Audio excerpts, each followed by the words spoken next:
a cada rato sorpresas en la Argentina. Nuestro conflicto, o por lo menos el que tiene el presidente con el otro presidente, el argentino con el español, o el español con el argentino, una sesión en la Cámara de Diputados que se sigue dando, tratando el tema de las universidades y también el tema de la educación, y una conferencia de... Me sonrío porque realmente hoy me hizo estallar casi en una carcajada, del vocero Manuel Adorni, que contó que mañana el presidente, como estaba anunciado, va a presentar su libro, con particularidades. ¿Las particularidades cuáles son?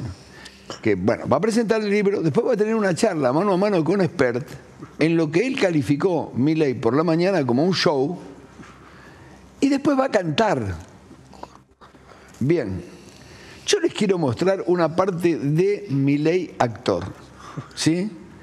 Veamos este espacio con Guido Casca, en el que estaba Enrique Pinti en el jurado, en el que Milei había un imitador de Fito Páez, un imitador de Shakira, una imitadora de Shakira, que era, creo, novia en ese momento de Milei, porque ustedes tienen que escuchar el momento en el que Milei habla con respecto de dónde venían y qué era lo que habían hecho. Estaba dando una charla, una explicación económica bastante sensata. Sí, no, lo que dice, llena de números. Lo que dice siempre. La estría, no, pero hubo un momento. Que le mandamos un abrazo grande. Un momento, se pone a hablar del sexo tántrico. Sí, y dice, ¿cuánto dura su sesión con esta chica? Dice, 2 o 3 horas. O sea, está teniendo sexo. En este mundo mío del sexo. ¿Para qué? Si usted, ¿Quién te pide tanto? Escuchá, no sé si lo vas a encontrar. En este sexo que yo practico, 45 minutos es ser un eyaculador precoz. O sea, el actual presidente de la Nación dice en este mismo programa de Kafka que él dice que hace sexo tántrico con la chica que era Shakira, la que está imitando a Shakira, que de unas 3 o 4 horas, que si llega a eyacular a los 45 minutos es precoz. Es precoz. Y no se lo permite. No, bueno, pero sí, acá imitó a Leonardo Fabio, no podemos pasar ese momento cuando canta, lo tenemos prohibido. Pero en un Coldplayer, él... Bueno, mañana, a todo esto, mañana... No sé si va a salir con un pañuelo en la cabeza. Pero pará, porque lo tengo cantando. Entonces, como el Capitán ANCAP, porque en un Coldplayer él canta. Escúchalo, escuchémoslo. Gastar y gastar y gastar y gastar, esa es nuestra regla fiscal. Y si los ingresos no aguantarán más, iremos al Banco Central. Y eso será inflacionario, y eso será inflacionario. Bien, no sabemos si algo puede hoy salir presidente mal. Yo te pregunto, ¿algo puede salir mal en Argentina? Pará. Por el amor de Dios. Si el presidente nuestro hoy, es él, por supuesto, tuvo una vida anterior y tuvo una vida que estuvo ligada a los medios de comunicación como columnista, pero además tuvo una vida ligada a el show. Él dice que su vida es un show, ¿sí? Bueno, en ese pequeño preámbulo que mostramos nosotros con Guido Casca, con esta señorita y el imitador de Fito Páez, él canta una canción de Leonardo Fabio y no lo hace mal, entona bien, qué sé yo. Los grandes registradores de cantos dirán, no, mira, acá desafinó, acá este tema, acá el otro. Pero bueno, a esta que vimos última lo llevó la diputada Lemois, cuando hacían los Coldplay. La diputada que también, fue novia de Javier Milei. Que lo vamos a estar escuchando después, porque mañana lo que remarcan es que no se sabe si va a poner un pañuelo en la cabeza Milei o no. Sí, claro. Pero ¿Qué cantará? A mí me contaban hoy del diario, que acabo de llegar, dice que inclusive tiene un traje, tiene 2 trajes para ponerse. No se sabe bien de qué, 2 disfraces, quiero decir. ¿2 disfraces? No. No, porque yo puedo entender. Puede salir mal en Argentina, no lo sé. Yo sigo preguntando. Yo puedo entender que para presentar el libro esté de traje riguroso, ¿sí? Y después, como hacen las grandes estrellas, pasa por el camerín y cuando viene a cantar con una camisa, un pantalón y canta, qué sé yo, no sé qué va a cantar, sinceramente, porque él es, además sí, es adorador de la ópera. No, a ver si sale cantando como un barítono. A ver, información. Ahora, por ejemplo, Sí. hay una multitud. Recién me confirmaron, vos pasaste por ahí por Luna Park. Yo pasé por el Luna Park, yo te conté. Una multitud en Luna Park tratando de Conseguir entradas. conseguir una entrada para verlo Milei. Yo pasé a las... Para todo esto hay que estamos en una crisis terminal en la Argentina. El dólar acaba de subir de vuelta, no es nada para alarmarse, pero evidentemente es la primera vez de las 5 bajas de tasas que hay, Sí. que el dólar acusa recibo. Exacto. El dólar es la primera vez que acusa recibo, que es un tema para preocuparse. Salió a ver Cavallo hace un rato nada más. Sí, sí. Desde Washington, Cavallo dice lo mismo, que Milei se pelea con Cavallo por decir lo que volvió a repetir hoy, que Cavallo remarca habría que salir del cepo, no en todos sus escalafones, pero sí en el cepo para pequeños ahorristas. Yo dejaría, dice Cavallo, el cepo para transacciones. Aún así sigue la escalada con el gobierno de España, que el gobierno de España Sí. hoy también, a raíz de la respuesta de Milei, llamando cobarde, entre otros epítetos, al presidente español, dice que para siempre, de hoy para siempre, no vamos a tener nunca más un embajador o una embajadora español en el país. Bien. Bueno, muchísimas Cuando le cosas. preguntaron al vocero de... Después lo vamos a ver. De López. Después lo vamos a ver. Sí. Lo tengo pero así. está el senador, ¿está acá o está por allá? Está en... Le vamos a preguntar dónde está. Senador Olivera, ¿cómo le va? ¿Cómo está usted? Muy buenas tardes, muy bien, acá estamos. ¿Está en su provincia o está por acá? Sí, tenía un evento acá importante en la provincia, ya mañana en la mañana estoy viajando para Buenos Aires. Bien, bueno, muy bien. Usted seguramente mañana a la tarde irá a la presentación del libro del presidente.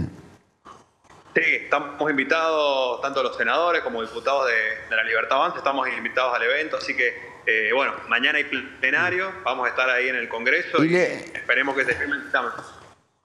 ¿Y le provoca curiosidad esto de que el presidente va a cantar? No, la verdad, Milei es así, él se definió, es auténtico, la verdad que nos mostró cómo era en campaña y la verdad que sigue siendo igual, es así como es, y bueno, y si tiene ganas de cantar, la verdad que es la presentación de su libro. Y bueno, pero, a ver, coincidamos que no es común, no es frecuente que el presidente haga un show. Yo entiendo, si tiene que presentar el libro, está bien, tiene todo su derecho, no lo pudo hacer en la Feria del Libro. Más, si quiere tener una charla con su economista de cabecera en este momento, que es José Luis Espert, con el que se va muy bien y hacen un buen tándem, ¿sí? Es un buen entrevistador, Espert, ¿sí? Ahora, después el canto, recién pasábamos algunas historias de los cantos de Milei cuando iba a algunos shows, y entona bien en algunas cosas, en otras, bueno, era parte del show. Pero digo, la gran duda es cantar, pero digo, ¿qué cantará, no? Bueno, qué sé yo. sí, bueno, la verdad que no sé bien el tema, nos invitaron a la presentación, mañana, como te digo, vamos a estar ahí en el Congreso, tenemos plenario y ojalá que podamos terminar antes para ir a la presentación del libro. Bien, hay una curiosidad grande. Hoy pasé yo de casualidad por el Luna Park, ni sabía que, bueno, ni me acordaba que el presidente estaba mañana allí, había canales de televisión, y digo, ¿qué pasa? ¿Quién actúa hoy? Porque digo, bueno, debe actuar alguien. No. Actúa Milei. No, entonces cuando paso, estaba el tránsito cerrado, le digo al policía, ¿qué pasa? Me dice, no, es por lo de Milei. Ah, y le digo, esta gente dice, no, va a hacer cola para ver si consiguen las entradas. Bueno, qué sé yo, había mucha curiosidad por la gente. Lo que se sabe, obviamente, son... Las entradas en los teatros valen mucha guita. 5.100 más o menos entradas son las que están repartiendo. Esto va a ser gratis, dicen. Por eso digo. Las entradas van a ser gratis, no el libro, cuyas regalías, el propio Milei hoy explicó que las regalías del libro, él se las dio, los derechos, o sea, la plata va a entrar en la cuenta de una empresa privada. Sí. ¿Por qué? Porque esa empresa privada es la que va a pagar esos 8 millones y pico de pesos que le sale a alquilar el Luna Park para mañana. Un precio, obviamente, muy bajo, muy bajo de mercado, bajísimo. Sí, por supuesto. Y que después, obviamente, que esté saldado esa plata que sale para alquilar el Luna Park, esas regalías iban a ir obviamente personal, porque él escribió el libro, que está muy bien. Él dijo, está muy bien que explique que él va a pagar el Luna Park. No, y además dijo, esas regalías, cuando superen los 8 millones, son mías, dijo. Son mías. Está muy bien, tiene todo el derecho. Bueno, senador, hoy hablamos con algunos otros senadores, más temprano en la radio, y ellos, bueno, se mostraban felices por la posibilidad de seguir discutiendo para que salgan la ley bases y la ley fiscal, pero sabiendo que el senador Blanco, por ejemplo, de Tierra del Fuego, nos anticipó que va a votar en general, pero que no va a votar en particular. Si hay algún artículo con el que tengo alguna discusión, varios, y veremos cómo viene la historia. ¿Usted está preparado para qué mañana? El senador Blanco, bueno, es de Tierra del Fuego, él corresponde a las provincias sur y están pidiendo una extensión en el tema de ganancias, por lo que tienen un sueldo más elevado que el resto del país. La verdad que se está hablando, a tanto como Blanco hay otros senadores que tienen algunas cositas para agregar o para modificar de la ley, y la verdad que estamos expectantes porque, o sea, se puede aprobar con modificaciones y bueno, después que pase a diputados para el tratamiento final. Está muy bien. ¿Cuáles son, Bruno, cuáles son las expectativas que ustedes tienen? A ver, lo hemos hablado y creo que con vos, hemos hablado con todos, que si uno ve un poco la película, más allá de lo que esté sucediendo, que miembro disiente conmigo, yo hablo de fracaso que obviamente puede ser después un éxito. Fernando lo que opina que no, que puede ser una frustración y un fracaso, wherever, lo que quieran, más allá de la discusión semántica. Vemos una ley que salió con 600 y pico de artículos a principios de año, que no se terminó votando y que el propio Milei la retira de diputados porque prefiere una no ley que una mala ley. Esto lo dijo oficialmente. Después vuelve una nueva ley ómnibus, que es la ley de base ya, porque no tiene nada de ómnibus, porque se achica a un 40% de lo que era. Eso a su vez es modificada en diputados, que sale con media sanción, y que ahora probablemente en el Senado va a achicarse de vuelta, va a tener más modificaciones, probablemente, para volver a diputado. O sea que va a ser una ley mucho más chica de lo que principalmente ustedes presentaban o querían o tenían la expectativa de tener. ¿Va a ser una buena o una mala ley la que va a salir?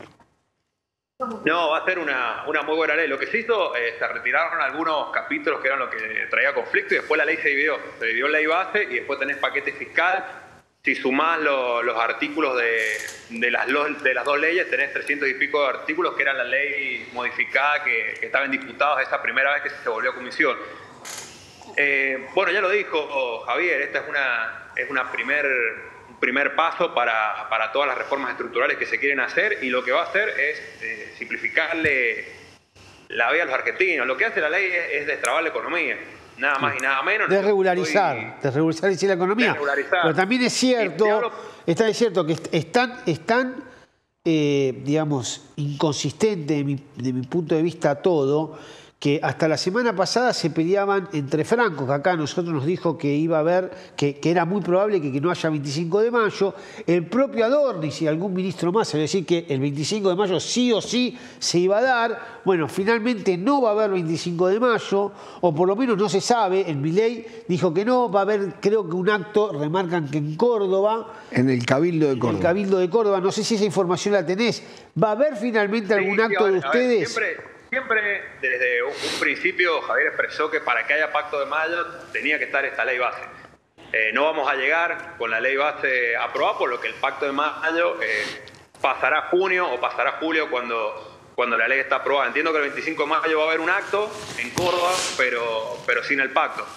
La verdad que del Ejecutivo han sido muy respetuosos. Ellos tenían este deseo de que el pacto fuera el 25, pero más allá de eso entienden que el Senado es Cámara Revisora y bueno, estamos ahí para revisar la ley. Por supuesto es perfectible y cada senador expresó qué artículos o puntos se pueden llegar a modificar para adecuarse a las provincias de cada senador. y se los está escuchando, y mañana vamos a tener un dictamen seguramente con algunas modificaciones que estos senadores han propuesto. Olivera, usted es una buena referencia porque vive, digamos, si medimos la Argentina desde Jujuy hasta Ushuaia, ustedes casi están en la mitad. Sobre la cordillera, pero casi en la mitad. Hoy hablábamos con el senador de Tierra del Fuego porque muchos, entre ellos Mariano, no coinciden con el régimen preferencial que tiene Tierra del Fuego, ¿sí? No con el régimen, sino con las ganancias que tienen las empresas que están allí. ¿Cuál es la opinión de alguien que está tan lejos de Tierra del Fuego y que sabe que, bueno, si no tienen un régimen preferencial, quizás en otro momento mucha gente no se hubiera instalado allí y que las cosas valen realmente muy caras? Bueno, y aprovechando esa endija, muchas empresas se unieron al régimen, 40 empresas, nos dijo el senador Blanco, y él considera que eso tiene que ser bien marcado, dejado como está y no modificado. ¿Usted tiene opinión formada con respecto a este tema? Mira, cada provincia tiene su situación particular. Lo que se está tratando es obviamente que hay un régimen general para todas las provincias parecido, y bueno, son derechos adquiridos que ha obtenido la provincia de Tierra del Fuego, y hoy en día discutir sobre estos privilegios que han tenido, la verdad que es algo que trae telejuicio. Yo te puedo hablar por San Juan, que nosotros acá en la provincia somos una provincia minera con varios proyectos en exploración, que estamos, la verdad, que muy expectantes con el capítulo de RIGI, porque es un capítulo que va a acelerar las inversiones en la provincia y que va a generar una cadena de valor muy grande. El RIGI es un régimen para grandes empresas que lo que hace es potenciar a todas las pymes, empresas de servicio, empresas de transporte, empresas de gastronomía, venta de maquinaria, todo lo que sea que va a ayudar a despertar esta economía, que hoy San Juan, la verdad, está un poquito estancada, pero estamos todos expectantes en que salga este capítulo, porque bueno, va a incentivar las grandes inversiones, que es lo que necesitamos en esta provincia, en este país. Hoy, ¿cómo es la situación de esa región minera por antonomasia y tan rica en minerales? Sí. ¿Está frenada, ¿está frenada el trabajo, la inversión? ¿Están esperando ustedes precisamente la aprobación de este RIGI para activarla? ¿Están paralizadas, semiparalizadas o esperando esta opción? Sí, mirá, actualmente, para que te dé un contexto de Argentina, tenemos 8 proyectos de cobre. Son proyectos mineros grandes, y de estos 8 proyectos, 5 están en San Juan en una fase de exploración avanzada. Ajá. Una vez que se termina la fase de exploración, empieza lo que es la construcción, que ahí es donde se necesita el desembolso grande de dinero, que son capitales extranjeros, que obviamente en la Argentina no están.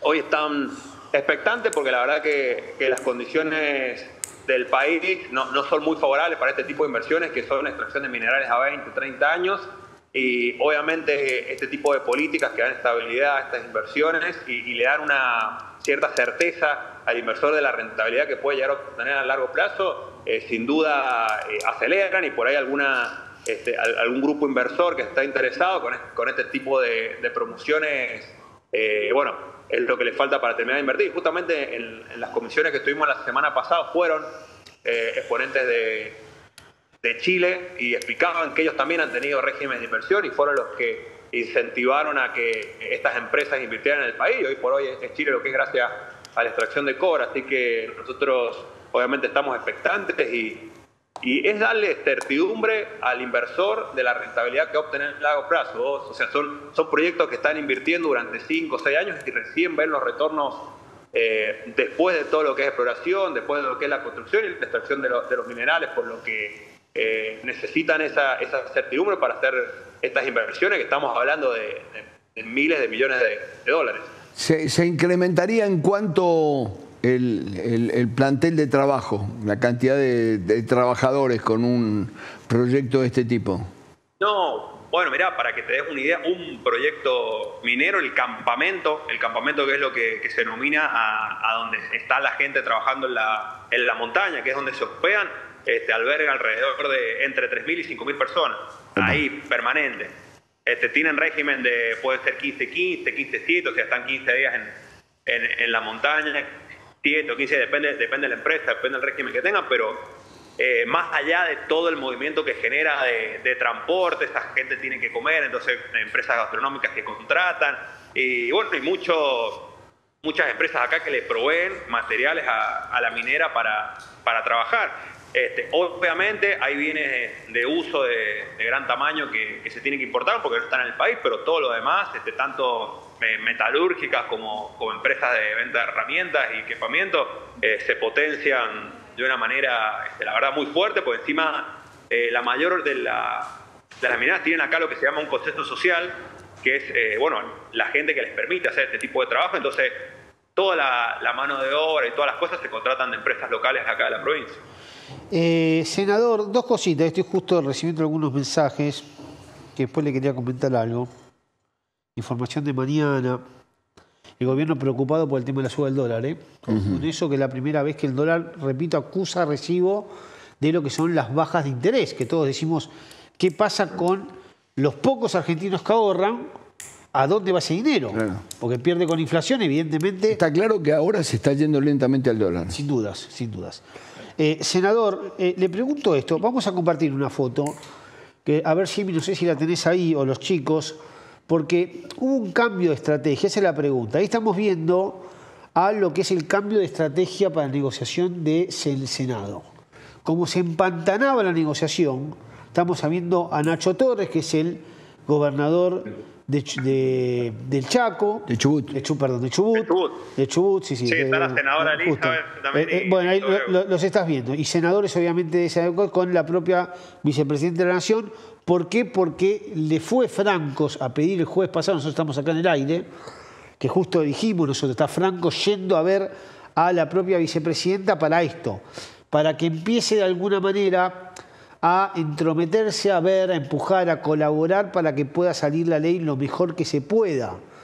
Porque en su momento se había trascendido que había sido excluida de la negociación con la oposición en el Senado y que esa negociación no habría llegado a buen puerto, teniendo en cuenta que se esperaba ya hace varios días que salga el dictamen todavía ni siquiera salió y por eso se tuvo que postergar todo lo que es el 25 de mayo. ¿Cómo cree usted, senador, que fue esa negociación? Tengo entendido que usted no participó, pero sí me gustaría saber si evidentemente el gobierno pudo haber encarado la situación quizá de otra manera, aún en diputados donde tuvo éxito, ¿no? Porque básicamente atrás de la negociación lo que todos remarcan que estuvo Karina Milei y el propio Martín Menem marcando un poco cómo era el ritmo de esa negociación con la oposición en el Senado de la Nación. No sé qué usted qué puede aportar.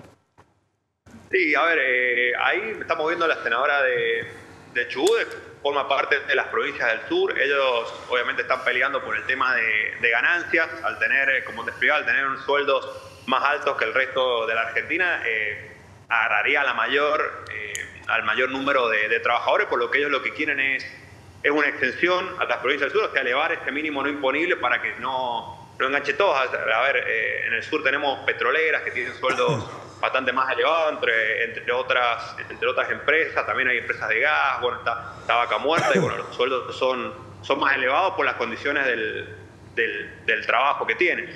Y bueno, la verdad que Victoria, bueno, ya la vimos cuando tuvo que negociar las autoridades del Senado, que se dieron en diciembre, después se dieron en febrero, que consiguió el número de 39 senadores. Y bueno, ella siempre está abierta al diálogo. La verdad que las puertas de su despacho están abiertas, todos los senadores la verdad que hablan bien de ella, y bueno, todas las cosas que tienen para plantear y para mejorar esta ley, por supuesto que Victoria está para colaborar y ayudar a que salga lo más rápido posible.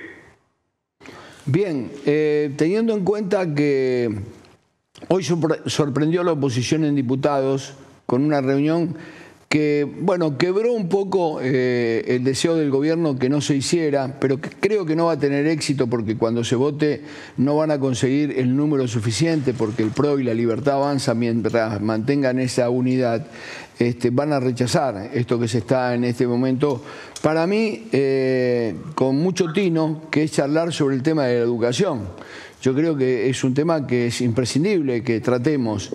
Y que me dijeron que en la ley de bases, en los 10 puntos que Milei leyó en la sesión conjunta de la Cámara de Diputados y en la Cámara de Senadores, va a haber una corrección en uno de los puntos donde se va a hablar del tema de la educación. Porque como se soslayó, hay muchos que criticaron, por ello fue un poco la marcha también de las universidades, mucho también por la parte económica, se satisfizo la parte económica, no solo de la UBA, sino también hoy nos enteramos de las otras universidades. ¿Usted cree que realmente el tema educativo es poco tratado en este momento en la Argentina con el déficit alarmante que hay, no solo ya en los sueldos de los docentes, sino en la enseñanza a los chicos? No, la verdad que no. De hecho, se pensó incluir un capítulo de educación en esta ley, pero la verdad que como vos decías, ya es una ley bastante extensa, es algo que se tiene que tratar, hay que declarar la educación como servicio esencial para que no tengan, a raíz de los paros, los chicos tengan menos días de clase, hay que garantizar un mínimo de días de clase para que, porque es esencial, es el futuro que nosotros tenemos y los chicos de hoy son los próximos dirigentes de mañana y es prioritario para cualquier país que la educación sea fundamental. Creo que, hay que pechar todos juntos, tanto políticos como docentes, como sindicatos, para mejorar la educación y se va camino a eso. Pero bueno, hoy tenemos como prioridad lo que es el hambre. La verdad que el 50% de pobres es un número que nos alarmó, fue lo que queremos mejorar en el corto plazo, por eso es la urgencia de esta ley. Y bueno, una vez que se vaya mejorando esto, sí hay varias cosas que tratar, entre ellos el tema de la educación. Bien, bien. Bueno, si esas son las prioridades, me parece que, bueno, yo no estoy de acuerdo. A mí me parece que en paralelo se pueden tratar perfectamente las dos cuando tenemos registros que hasta tercer grado la mitad de los chicos no saben ni leer ni escribir. Esto lo ha dicho el mundo de la educación.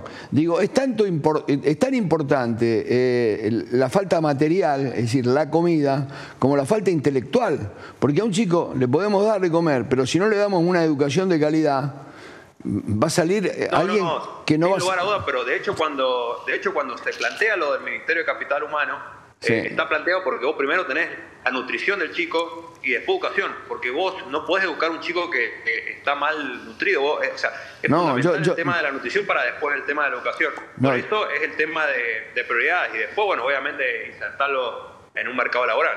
No, yo te entiendo, yo sé perfectamente que el chico hay que alimentarlo, especialmente en los primeros meses de vida, hasta los 2 años, si no después no comprende. Pero el país vive una crisis tan grande que está bien, yo creo que el punto de vista económico hay que tratar de corregirlo, bajar la inflación, que es un flagelo sin ninguna duda. Pero a mí la palabra educación me da vueltas, me duele saber que ustedes pueden llegar a crear un mundo de futuro importante. Y lo que se van a encontrar es quizá con una calidad de alumnos que no van a tener las capacidades, ni técnicas, ni escolares, como para poder afrontar ese mundo tecnológico que viene y que va a reemplazar inclusivamente al hombre. Entonces, yo digo, está bien, esto es como el huevo y la gallina, ¿no? Fenómeno. No, pero igual el tema de educación, lo que estaban planteando es un tema de presupuesto universitario, que bueno...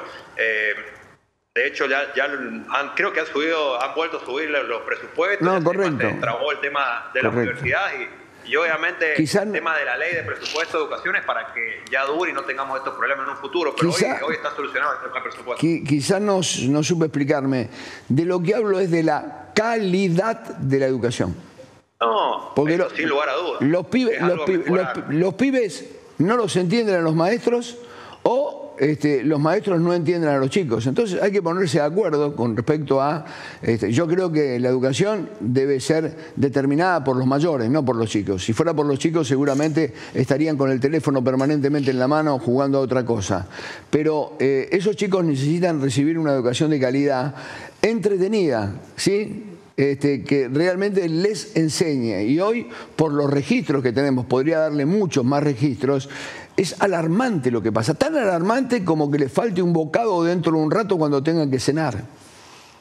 No, sin lugar a dudas, estoy totalmente de acuerdo con vos, pero a ver, para tener los datos que hoy tenemos, también hay que entender que esto viene de hace muchos años mal. No, seguro, ¿no? Y es algo que sin lugar a dudas hay que tener prioridad y mejorar, pero es algo que hay que ponerse todos los sectores de acuerdo para, independientemente del gobierno que esté en los años posteriores, la educación sigue un mismo camino y vamos a trabajar para eso. O sea, vos mismo dijiste que se está estudiando incluirlo en el Pacto de Madrid.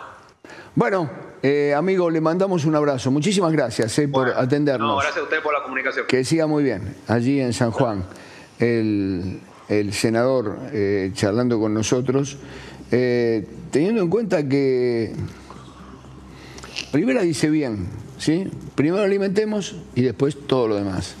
Pero hay una etapa que es la de los 6 meses a los 2 años, que vos, si no los alimentás bien, no les entra nada. Y creo que en paralelo ya hay muchos chicos que sufrieron ese maltrato en la alimentación, porque bien dice él, este no es un problema de este tiempo, ni tampoco quizá del anterior, viene de lejos en cuanto al tema que la educación no es lo que realmente nos va a dar finalmente alumnos aptos, inteligentes, aquellos que van especialmente a la escuela pública. Entonces, está bien, preocupémonos por los comedores escolares, para que esos comedores escolares no terminen siendo un restaurante para los pibes, sino que sean el comedor escolar en un momento del día, al mediodía, pero que a la mañana y a la tarde los pibes aprendan con una educación de calidad, con docentes que tengan planes que sean actualizados como para que los chicos puedan realmente captar tecnologías nuevas que llegan, con las que se van a encontrar en el mundo del futuro. Para mí es así. Yo creo que en esto también, creo que el gobierno, por supuesto, tiene todos los números arriba de la mesa. Hay 3 temas esenciales en este momento en la Argentina: la comida, la educación y el trabajo. Por eso hablo tanto yo de la obra pública, ¿sí? Porque la obra pública da muchísimo trabajo. Bueno, eso es lo que no solo ahí, en el lugar donde se hace la obra pública, sino en la cantidad de empresas, pymes que trabajan alrededor de cualquier obra que se haga. Bueno, los primeros 5 meses del año, en realidad, tomando diciembre hasta mayo de este año, los números son catastróficos en el desempleo. Son 250.000 empleos, o sea, 250.000 de empleos que se perdieron. Empleos totales, empleos entre los registrados privados, se está calculando también empleos en negro, entre empleos privados y estatales, ¿no? Que van a seguir básicamente en el correo argentino. Sobre todo hay que ver qué pasa con las aerolíneas argentinas, que se la quede el Estado o se la den a los privados. Esto porque se está discutiendo en el Senado si finalmente se va a ser privatizada. Es el gran problema y el gran desafío que tiene el gobierno con su plan económico, que es que no crezca la desocupación, cosa que a Menem le ocurrió. El propio Milei muchas veces se asemeja, inclusive vos diste un dato bastante pintoresco, pero que es cierto. No solo el presidente eligió sacar a Néstor Kirchner o retirarlo del lugar donde estaba en la Casa Rosada y puso, obviamente, la figura y la cara del propio Carlos Menem, que fue ninguneado por el anterior gobierno, por el gobierno kirchnerista. Vaya curiosidad, y se abre en paréntesis, el propio Kirchner dijo que Menem había sido el mejor presidente de Argentina después de Perón. Eso lo dijo, que lo recibió obviamente allá en Santa Cruz. Y volviendo a lo que piensa Milei se dejó las patillas. O sea, ya hasta inclusive por una cuestión de fisionomía está viendo y está emparejándose a lo que fue Carlos Menem. Y Carlos Menem tuvo una transformación descomunal de la economía. Fue el que le trajo modernidad a la economía argentina. Después te puede gustar o no, es lo que sucedió. Ni que hablar del campo. La tecnología que consiguió el campo es la que permite tener todas estas cosechas. Hoy lo que nos permite a nosotros salir de las continuas crisis que tenemos es el campo. Le permitió a Kirchner salir cuando la soja estaba en $600. Claro. Le permitió después a el propio Macri poder recomponer reservas. y le está permitiendo ahora probablemente, porque a partir del mes que viene, o el gobierno quiere que el campo empiece a liquidar. O sea, de las grandes crisis económicas, pues te puede gustar o no, podemos hablar de la oligarquía, podemos hablar de lo que quieras, pero es cierto que la Argentina, por una cuestión de estructura... Ya que hablas del campo, cuando el presidente habló esta mañana, dijo que tiene 3 objetivos. Bajar la inflación y el segundo es bajar las retenciones. Sí, dijo eliminarlas. Sí. Dijo eliminarlas. Él dijo, quiero eliminar 3 impuestos. Dijo, el primer impuesto que voy a eliminar es el impuesto país. Sí. Que es el segundo de mayor recaudación en Argentina después del IVA hoy. Sí. Es increíble, es el 17%. Eso lo remarcó hoy. Después, como segundo, dijo que va a eliminar las retenciones y el tercero, que es el impuesto a los créditos y a los débitos. Sí. Lo que remarcó hoy también Milei, que estoy viendo las cuestiones que pasan en España, que yo entiendo que cuando hablamos, y eso es cierto que le sacamos el foco a los problemas reales y acuciantes que hay en el país, que son básicamente la educación, la pobreza, la inseguridad, está claro, vos lo estás remarcando. Nos estamos metiendo en lo que es la pelea de divos entre Pedro Sánchez y Javier Milei. Son divos, uno de izquierda y otro de derecha, son divos Milei y Sánchez que buscan un interés personal de esa pelea, es una grieta. Para mí, en el fondo, si esto se tranquilizaran las aguas, es una discusión cultural. Si se tranquilizaran las aguas, si no hubiera insultos de un lado y de otro, lo que están tratando de explicar unos y otros, Sánchez en Europa, con muy poco éxito, porque España dentro del concierto de la Unión Europea no tiene tanto predicamento, sí lo tiene más para Iberoamérica, donde tiene muchos amigos, defiende el socialismo. Mientras que Milei, con otros dirigentes, quizá menos conocidos, pero sí tan importantes como ellos luchando en cada uno de sus países, cree que el socialismo tiene, bueno, muchos perjuicios para los países. Lo dicen de manera encendida, de manera grotesca, con insultos, descalificaciones, pero en el fondo, si vos te pones a estudiar el tema, yo no digo que Milei sea el líder de esa revolución cultural que quiere sacar al socialismo o al comunismo del mundo para cambiarlo por un régimen de derecha más occidental, bajo otros tipos de principios. Por ahí es uno más. Lo mismo Pedro Sánchez. Yo creo que si él se pusiera a defender el socialismo, creo que los chinos lo pueden explicar mejor que Pedro Sánchez, lo que es el socialismo. Pero, como son figuras sudamericanas, siempre tienen mucho más vuelo porque los medios le dan importancia. Aparte, Fernando, sí, y vos lo remarcás mucho, que somos los medios de comunicación. Nosotros nos conviene mucho más comunicar. A nosotros estamos acá, sí, hoy acá. Sí. En la radio nos pasa lo mismo y los diarios donde trabajamos nos pasa lo mismo, que es mucho más rico, mucho más entretenido, mucho más vendible escuchar a presidentes que se putean, porque se están puteando. Es cierto que Sánchez nunca se refirió a Milei en forma directa. Sí es cierto que Sánchez lo que hizo fue entrometerse en las cuestiones políticas internas cuando vino a apoyar a Massa. Él apoyó abierta a Massa, como Milei hace con Trump.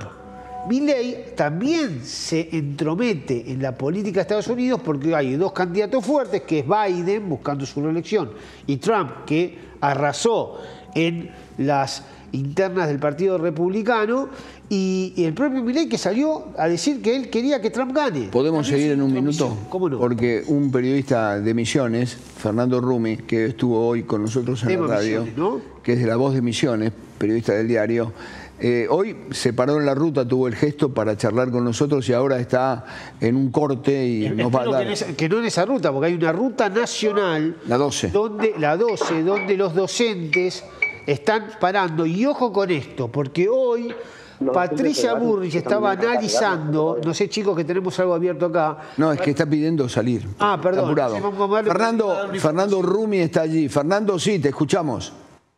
Hola, buenas noches, Fernando, ¿cómo están? Bien, muy bien. Contanos cómo está la situación en este momento. ¿Sigue igual que hoy al mediodía, con el corte de la ruta, con los docentes allí protestando, con el acampe de los policías? Realmente colorido y llamativo ver la cantidad de manifestantes que se congregaron acá frente al comando radioeléctrico en la capital, en Posada. Son miles, Fernando, son miles. Son decenas de móviles. Veíamos acá un camión autobomba, pero esto es una verdadera ranchada. Permíteme que te muestre. Las carpas se extienden por varias calles lindantes al epicentro de esta protesta, acá frente al comando radioeléctrico. Este es el 5º día de acampe.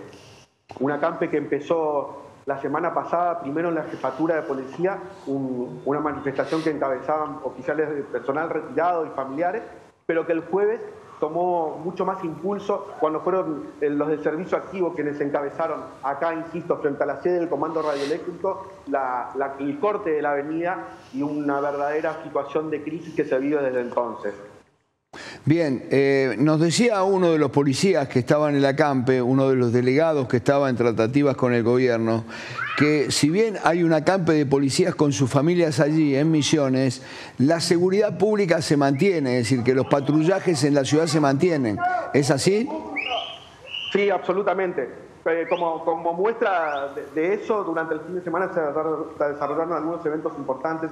Se corrió el TC Pista, jugó la selección masculina de vóley en el interior y no se suspendieron. La policía eligió como método también no cortar las guardias y dicen que se van relevando acá entre los que participan de esta manifestación efectivamente y los que toman guardia sucesivamente. Si se entienden las horas de descanso es que vienen a participar acá. Me alejo un poco porque están en medio de una información oficial de uno de sus delegados que vienen y cada tanto dan cuenta de la situación en la cual están las negociaciones. Fernando, acá, a mí lo que me sorprendió es que este hecho se produjera en una provincia que daba la sensación, quizá porque estamos lejos, que estaba más bien serena, tranquila, con un gobierno, con el gobernador Pasalacqua y un jefe en las sombras como Carlos Rovira, que tenían más o menos a la provincia equilibrada. Pero de golpe estalló todo como si se estuviera gestando desde hace algún tiempo todo este malestar.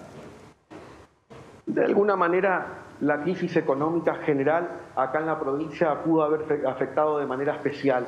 Pienso yo por la característica geográfica, esencialmente. No nos olvidemos de que acá nos rodean 1000 kilómetros de frontera internacional y tan solo 200 con Argentina. Y esa característica hace que en lo económico, la devaluación que trajo este nuevo gobierno, que afecte mucho la economía concreta, la del día a día, la de frontera, la que tenía a cada rato a brasileros y paraguayos comprando mercadería por doquier. Eso se terminó de golpe y eso pudo haber afectado y mucho, creemos, el tema de la economía. Más allá de que este obviamente sea un reclamo de sectores del sector público, salud, seguridad, educación, la economía en general, post era Milei o en la era Milei, se vio muy afectada en la provincia.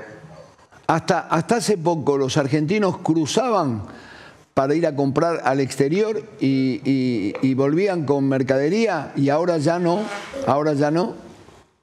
Al revés, hasta hace poco muchos brasileros y muchos paraguayos con una moneda muy fuerte sobre la Argentina venían y se llevaban mercadería de acá. Entonces el comercio local estaba vivaz, era vender lo que había. Venían a comprar lo que había de las dos orillas, de Brasil y Paraguay. Eso cambió con la devaluación eso cambió. Dejó de convenir entonces llevarse cualquier tipo de producto argentino y la balanza comercial nuevamente decayó. Y ahora, eso, créeme, insisto, afecta mucho. Bien, pero el tema se gesta en la policía. Es decir, no en el comerciante que después se suma, como también otros gremios, pero este movimiento de reclamo se gesta en la policía, porque seguramente la policía debe recibir sueldos miserables, ¿no? La policía suscitó la atención, Fernando, de los medios nacionales, porque obviamente son una fuerza en ejercicio y acá hay hombres que se están manifestando y están armados, por supuesto. Pero el reclamo es de acá, de los diferentes sectores. No olvidar el reclamo de los docentes, que desde el principio de año están vigentes con sus reclamos, tampoco el sector de la salud. La policía creo que hizo visible lo que otros sectores no podían hacerlo. Inclusive entendemos los que somos de acá, que los propios docentes hoy salieron a manifestarse con mucha más fuerza, aprovechando la presencia justamente de los medios nacionales, la atención de los medios de Buenos Aires sobre toda la problemática en general de la provincia de Misiones. Bien, ¿cómo ves la evolución del conflicto? ¿Cómo crees que puede darse? Porque lo que estamos viendo, lo que nos está mostrando con tus cámaras, es en esa zona un pueblo alzado, ¿sí? Con calles cortadas, con mucha gente acampando, con mucha gente cortando todavía la Ruta 12. Te pregunto si están cortando la Ruta 12 todavía. se levantó hace no más de una hora el corte en la Ruta 12 por parte de los docentes que en caravana anunciaron que están viniendo para armar una carpa en uno de los extremos de este gran corte policial.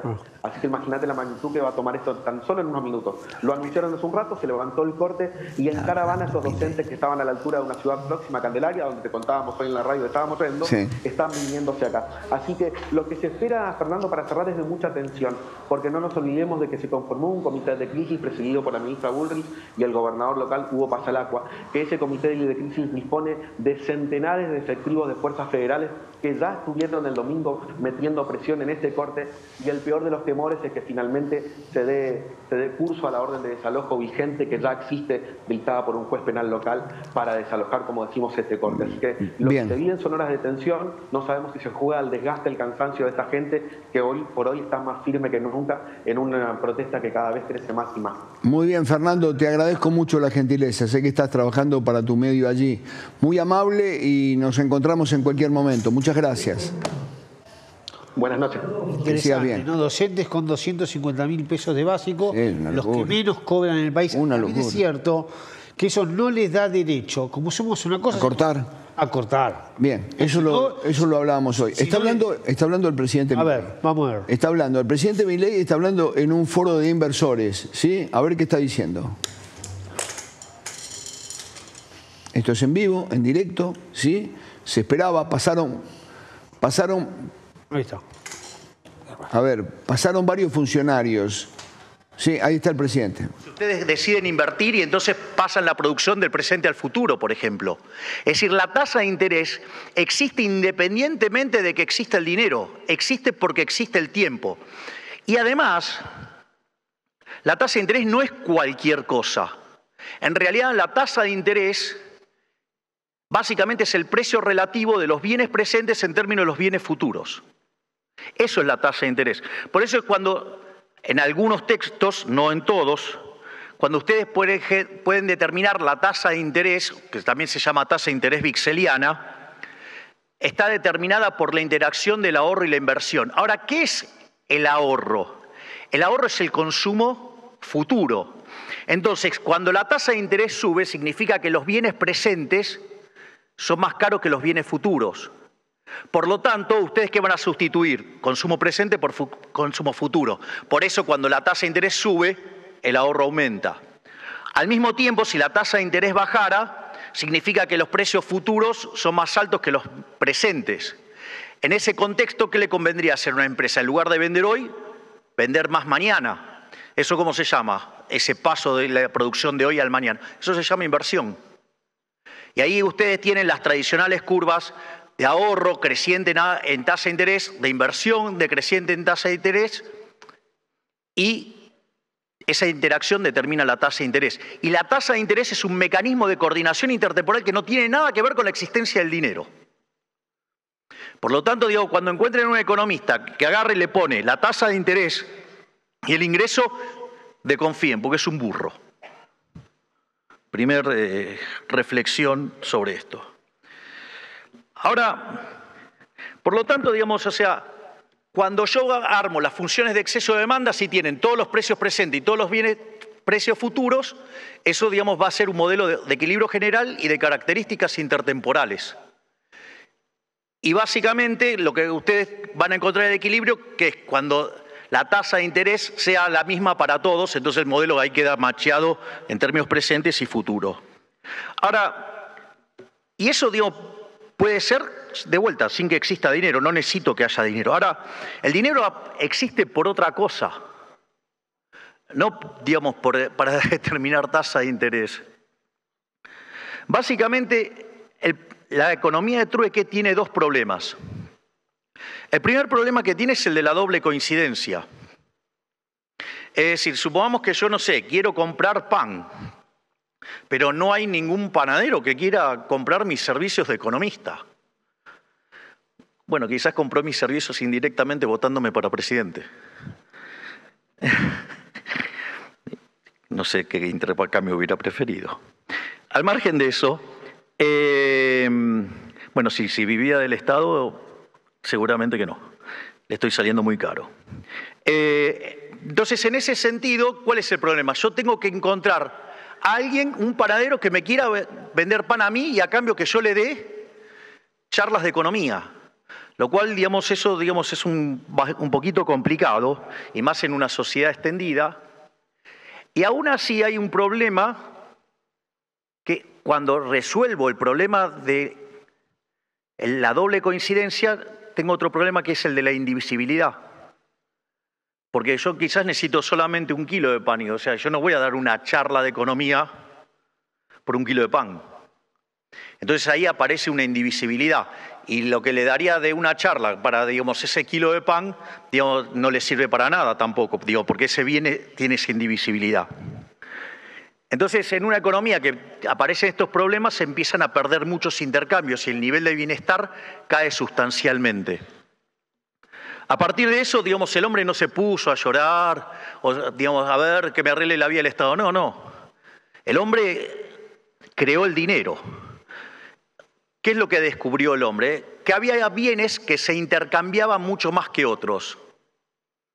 Entonces, ¿qué hizo? Empezó a ir a buscar esos bienes, no para consumir esos bienes per se, sino básicamente para intercambiarlo después por el bien que necesitaba. Es decir, la aparición del dinero en realidad es un bien de intercambio indirecto. Entonces, por ejemplo, cuando el hombre era nómade, el primer tipo de dinero que apareció era el ganado. ¿Por qué? Porque, digamos, básicamente la gente se movía con el ganado. Entonces, el primer tipo de dinero que apareció era el ganado. Cuando el hombre se hizo sedentario, entonces empezaron a aparecer otro tipo de productos. Por ejemplo, la gente comía mucho pan. Entonces, el bien de intercambio indirecto que más se transaba en una economía, ¿cuál era? El trigo. No compraban y vendían trigo porque querían per se el trigo, sino porque básicamente era el que más se intercambiaba. En otras sociedades se usó el lino, en otras se usó el tabaco. Hubo distintos tipos de modelos de, digamos, productos que se utilizaban como... Vení, Jimmy. Bien. Creo que esta charla es, no digo que repite las charlas, repite conceptos, pero algo parecido, instruyendo a cómo se gestó la moneda, desde el trueque hasta este momento, ya lo dijo en algún... Él es medio como un experto muy estudioso en eso, sí. Que también es cierto que lo reitera cada vez que pueda. Se siente muy cómodo el presidente hablando de este tipo de cosas. En el IAEF... La historia que está hablando en una convención de inversores, y que mañana, a esta hora, lo tendremos otra vez como actor principal, porque mañana presenta el libro, habla con expertos. Y quizá con disfraz. Sí, y por ahí termina cantando. Según Mariano, está preparando 2 trajes. No, me lo comentaron, no lo tomen, eso no me comentaron. Pero 2 trajes, él pidió, dos trajes de salir. Me dijeron como disfraces o cuestiones como... Ah, disfraces. Como, no sé, disfraces, o sí, quizás un saco con... Me dijeron como un saco, le dije, ¿cómo?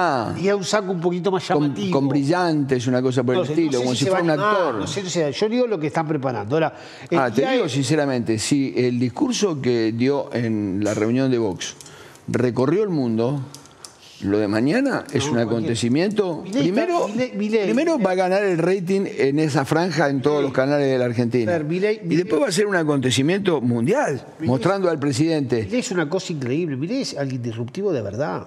¿Alguien? Disruptivo. Disruptivo, sí. Es alguien que vino para movernos toda la estantería. Después te puede gustar o no, es otra cosa. Yo soy muy crítico de muchas cosas. Y mirá que lo hemos conocido a Javier y a Karina ahora. Lo que remarco es, vino a nosotros cambiarnos la perspectiva de lo que era.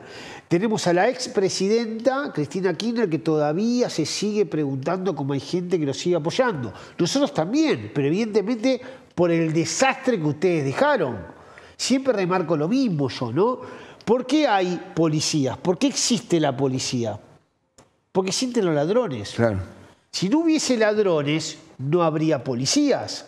A los ladrones, a los cabecitas, le diría yo, los policías existen por ustedes, no por nosotros, no por los que no hacemos cosas ilegales. La policía no existe por mí, existe por ustedes, porque roban, porque violan. Bueno, los mismos peronistas reconocen que sus errores llevaron a que Milei aparezca. A eso voy yo. Milei existe por el kirchnerismo. Claro. Y una parte de Macri y una parte de Macri. Claro.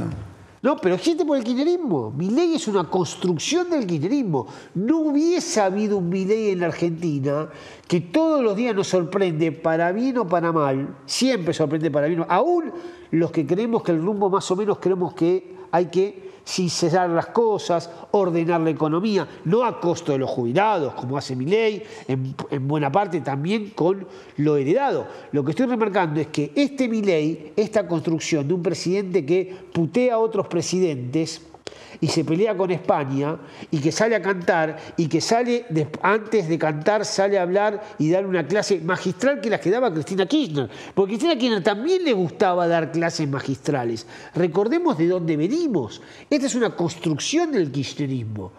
Y además, y hay que remarcar que en esta IAF es el lugar donde hoy a la mañana habló Cavallo. Claro. Habló desde Washington. Cavallo, que mirá qué curiosidad en la Argentina,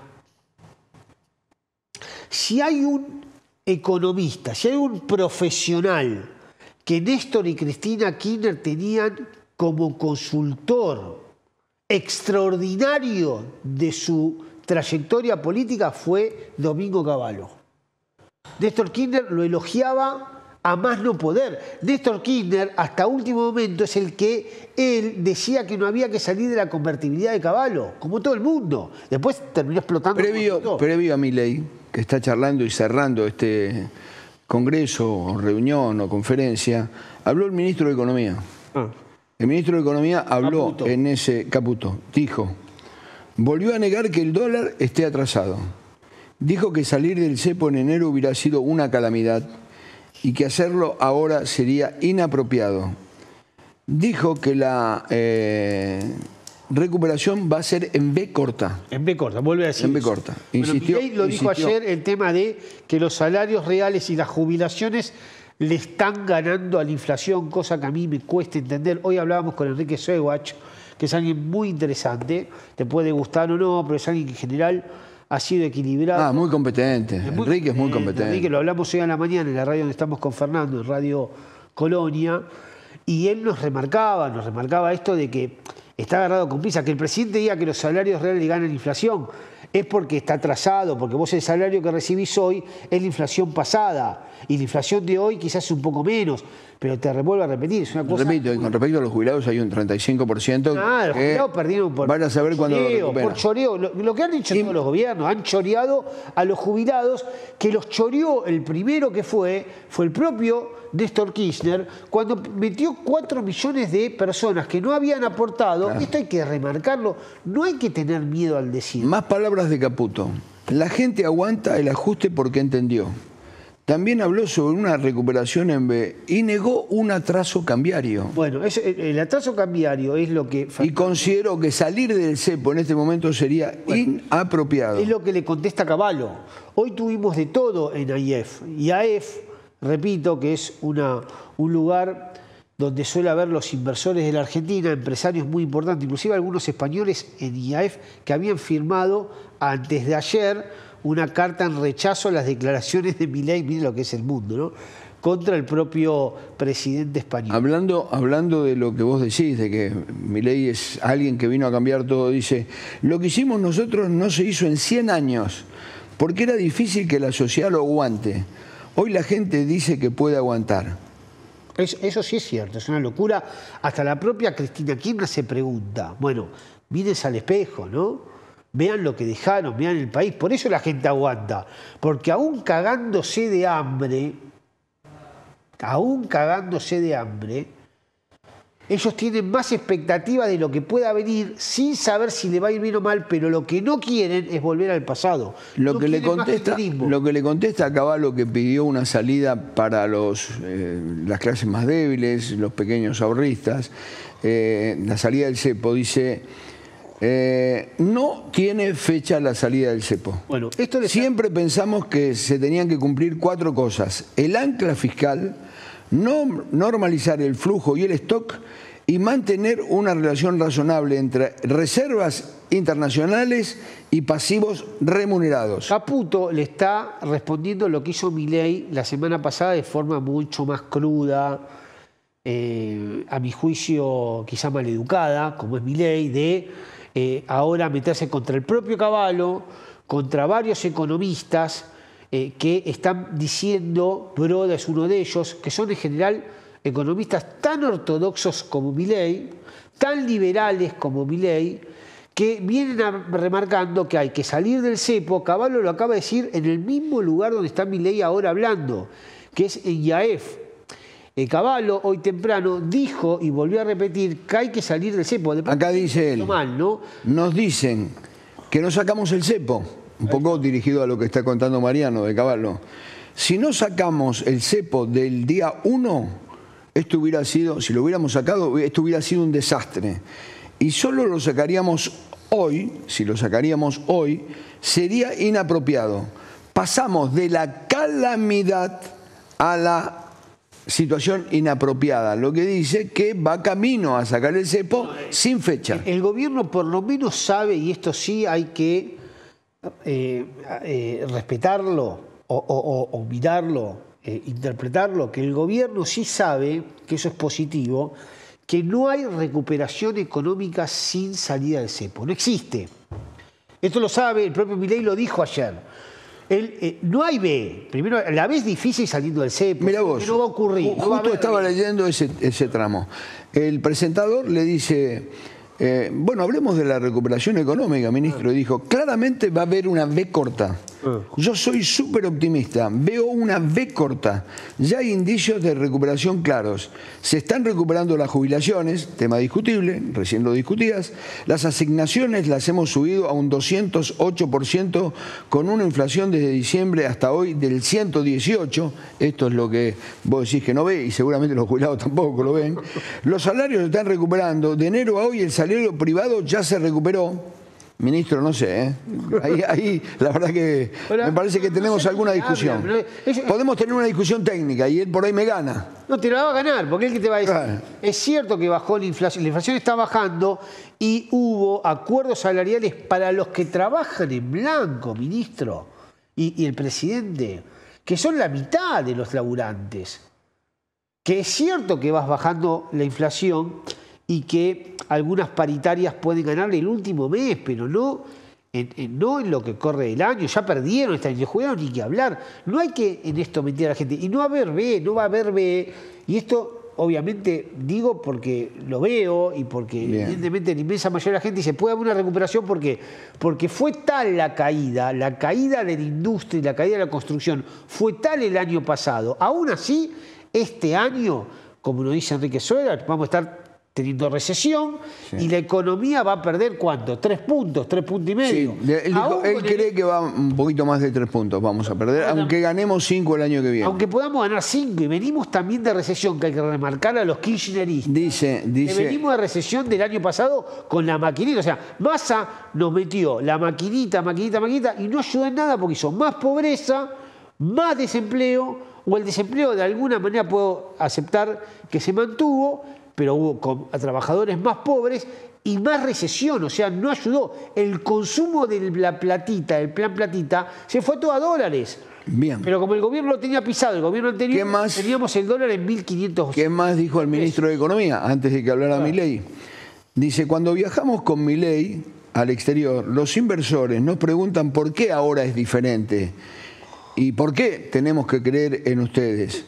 Y les digo claramente, porque tenemos compromiso. Un compromiso por parte del presidente de hacer las cosas como nunca se hicieron en la Argentina. Hay una sociedad bancando para hacer esto, es una oportunidad única y que hay que aprovecharla.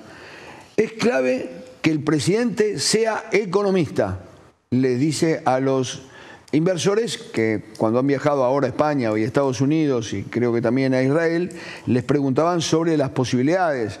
¿Por qué ustedes son diferentes a los otros? Bueno, más bien es un canto a la esperanza. Nosotros somos distintos, diferentes. Hace 100 años que no se hace esto en la Argentina. Hay cambios que según ellos ven son rotundos. Entonces les piden un gesto de confianza a aquellos para aquí. Vamos a escuchar un poquitito más del presidente, a ver qué está diciendo, si está cerrando y para ver cómo cierra, ¿sí? Es decir, el pass-through es, digamos, el análisis del pass-through es un abuso del uso de la matemática. A mí me encanta cuando viene el economista y dice, no, bueno, lo que pasa es que el pass-through es muchísimo más alto cuando hay inflación más alta y es más bajo cuando hay inflación más obvio. Digo, es un problema de abuso de la estadística. Ese es un caso. El otro caso es cuando se genera el exceso de oferta por impulso a la oferta. Entonces ustedes ahora inyectan dinero. Entonces, ¿qué es lo que le va a pasar? Primero, ¿qué va a pasar? Le van a subir los precios minoristas. Al mismo tiempo que le suben los precios minoristas, también le suben los salarios. Eso hace que se deterioren las cuentas externas. Y al mismo tiempo también le suben los mayoristas. Y después de eso, terminan devaluando. Es decir, que no es, digamos, fíjense que ahí, digamos, el pass-through, entonces, ¿cómo es? Funciona al revés, o sea, ¿cómo anda? ¿Cómo lo explican? Aparte, imagínense que ustedes generan un problema por el exceso de oferta de pesos y entonces después, digamos, que devaluaron por el exceso de oferta de pesos ese, digan, no, bueno, gracias. Ahora tengo que corregir el tipo de... Perdón porque sigue él con su, primero, ¿cómo le gusta a Milei? Con su histrionismo en un momento. ¿Sí? Me vas a acordar a Cristina Kirchner cuando no termina de decir una frase que puede ser interesante, yo puedo compartirlo, no trato de entender aparte, quizás... A mí me parece mucho más interesante lo que dijo el ministro de Economía, porque fue más concreto. No, sin duda, porque dice, se pone no digo que a pasar factura, no digo, soy con el panadero que soy economista, pero si soy empleado público, entonces tira la ironía. No digo que no lo sea, pero hace algunas referencias económicas que seguramente aquellos que somos Leo nos resultan poco comprensibles. Tendríamos que prestar más atención. Estamos en un programa tratando de informarles permanentemente.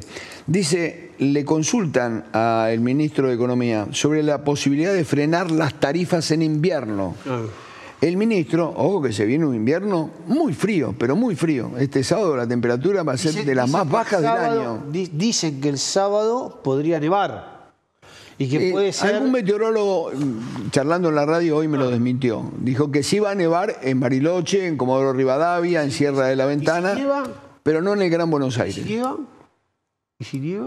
Bueno, yo te digo lo que Carlos Sotelo, que es un meteorólogo que yo conozco, al que recurrimos permanentemente, me dijo, no va a nevar. Que haya un poquito de escarcha, sí, pero me dice, no va a nevar, no esperen nieve en Buenos Aires. Dicen que va a remarcar, o va a ser uno de los sábados a esta altura de mayo más fríos de lo que se vivió en muchos años. El ministro detalló que al estar bien en el plano fiscal, podemos darnos el lujo de dar una pausa, darle un respiro a la clase media, que también es un objetivo importante. Es decir, que no va a haber aumentos. ¿Sabés lo que está haciendo? No va a haber aumentos. ¿Cómo se llama eso? Nosotros queremos contribuir al proceso de desinflación. Eso queremos acentuarlo. Eso se llama, con todo respeto, populismo. ¿Cómo? Populismo. Ah, sí, populismo. Eso es populismo. Si vos me venís a decir que nosotros tenemos que pagar las cosas como son, yo entiendo y estoy absolutamente de acuerdo que no puede ser de un surracho, ¿cómo es que Milei que dice? Motosierra. Con la motosierra. No, que no tiene que ser de un cerro. Como en el campo le está dando un afloje. Obvio, está haciendo Macri. Está haciendo lo de Macri. Está haciendo diciendo, sí, metí la motosierra, hice lo que hice y ahora, como con las prepagas se me fue la mano, como con las prepagas está esto hiriendo, dañando, enojando a mis votantes, voy a empezar a prolongar todo lo que quiero hacer en el tiempo. Entonces dice él, vamos a retrasar las tarifas, que en algún momento la van a tener que evidentemente sincerar, porque eso es lo que está proponiendo Milei. Otra cosa, el dólar subiendo al 2% mensual, Fernando. Sí. La gente, ¿qué va a hacer? Se va a ir al dólar. Si al dólar oficial vos lo tocás 2% mensual desde diciembre y tuviste 25% en diciembre, 20% en enero, no me acuerdo, 14% en febrero, creo que 13% en marzo y ahora tuviste 11%, creo, en abril, y el dólar durante esos 5 meses se fue, se llama crawling peg, se fue ajustando solo el 2%, es obvio que el dólar está atrasado y por eso el dólar está siendo caro y por eso los turistas se están yendo del país, porque los turistas que venían a comprar por el 2x1 ya no vienen a comprar por el 2x1 y por eso ves cuando vas a un restaurante como hoy con Fernando Niembro, que empezó Niembro empezó hoy a la mañana a decir todas las promociones que veía que le llegaban a él por su tarjeta de crédito, obviamente, en un banco. Y empezaba 40%, 30%, 50%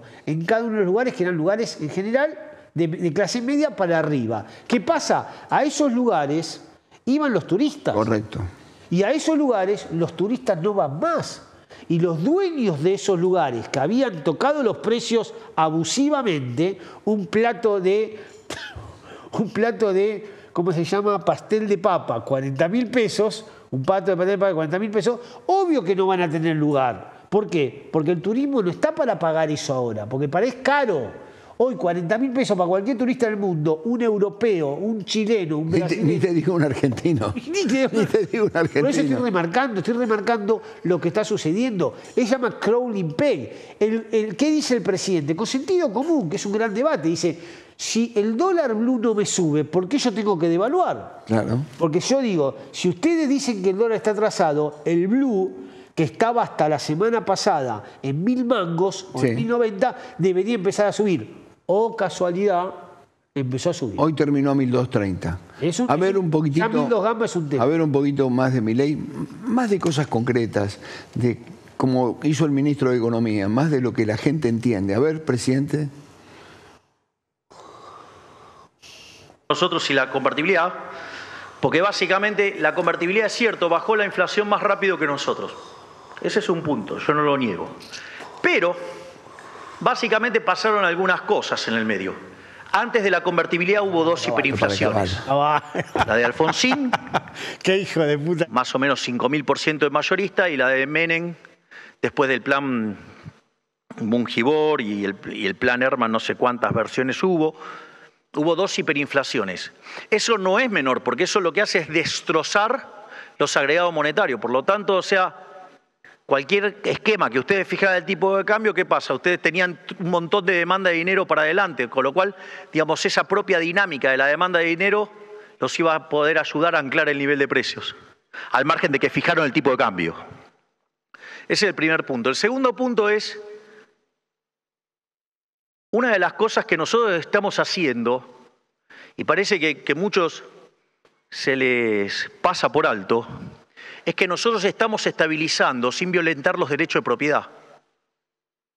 El trabajo del señor Kirno, que está acá, y el trabajo del señor Bausili, que no sé si está, digamos, o sea, ¿dónde lo dejaron a Santiago? Básicamente lo están haciendo sin violentar el derecho de propiedad.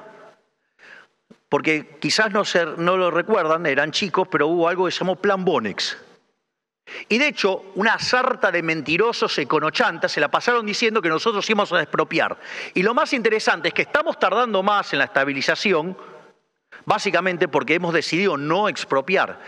Y tampoco podemos determinar cuándo vamos a terminar con este proceso, porque como es un proceso de mercado y el mercado es la decisión de los individuos, dependemos de cómo decidan los individuos. Por ende, digamos, no podemos determinar la velocidad del día. ¿Qué día abrís el cepo? No lo sé. Porque como lo estamos haciendo mercado, lo determina la gente. ¿Está claro?